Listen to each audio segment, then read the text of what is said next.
Why do you think this wastewater treatment plant failed? Examples of failed wastewater treatment plants are abundant throughout low-income countries.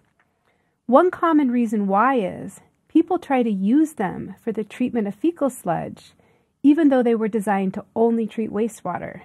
In this module, we will learn about ways that fecal sludge and wastewater could be co-treated together. Following this module, you will be able to understand key considerations and potential impacts of co-treatment in sewer-based wastewater treatment systems. Explain the importance of influent characteristics on modeling of wastewater treatment plant performance, and understand that wastewater treatment plants are complex systems with processes that can be upset. As you are well aware by now, fecal sludge is different from wastewater and cannot just be treated the same. It is much more concentrated, variable, and is partially degraded. There are possibilities for co-treating fecal sludge and wastewater, but the possibility of failure is high, and the consequences to failure are very significant, as then neither waste would be receiving treatment. Wastewater treatment plants are not black boxes. They are basically very complex factories that are receiving polluted water and turning it into clean water and sludge. The basis for stabilization treatment are very diverse, from lagoons to activated sludge to trickling filters. As for dewatering, from drying beds to centrifuges to screw presses. What is possible for co-treatment, if anything, will depend on the type and design of technologies, the quantities and characteristics of wastewater and fecal sludge, including, most importantly, is the treatment plant currently at capacity or not, and existing infrastructure. It will also require a competent wastewater engineer who also understands the complexities of fecal sludge to model any proposed modifications and also verify with in-field testing.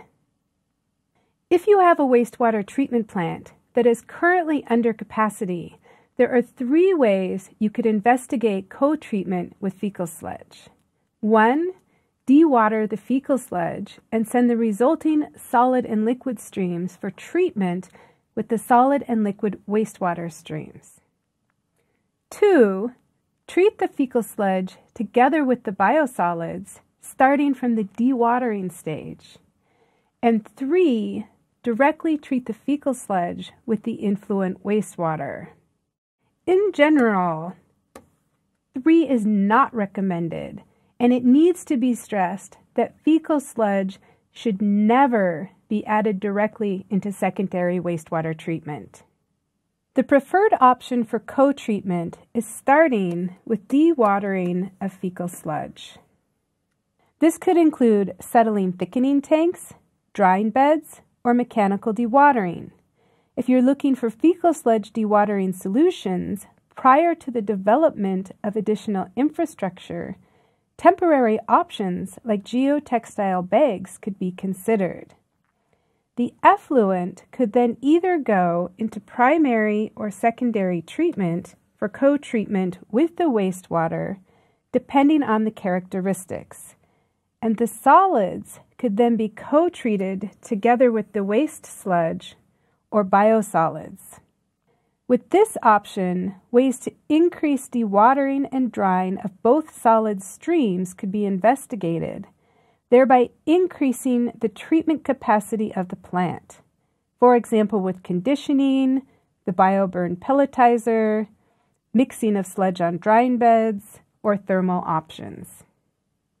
The second option is very similar, with the fecal sludge going directly to the wastewater solids dewatering step of the treatment plant.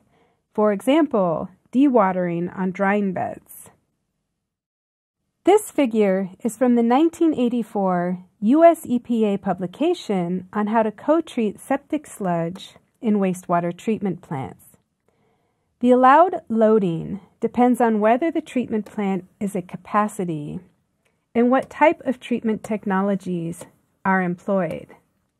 Now think about this. At only 10% of operational capacity with an aerated lagoon, you can still only add 3% of the total volume as septic tank sludge.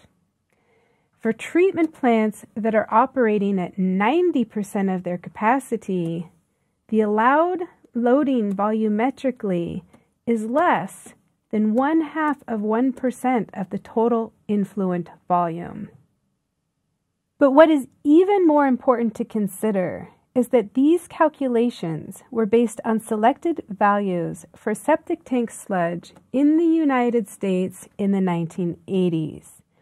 If we put the design value for that figure onto our figure, it's obvious that the diverse range of fecal sludge that we're working with is in general also a lot more concentrated.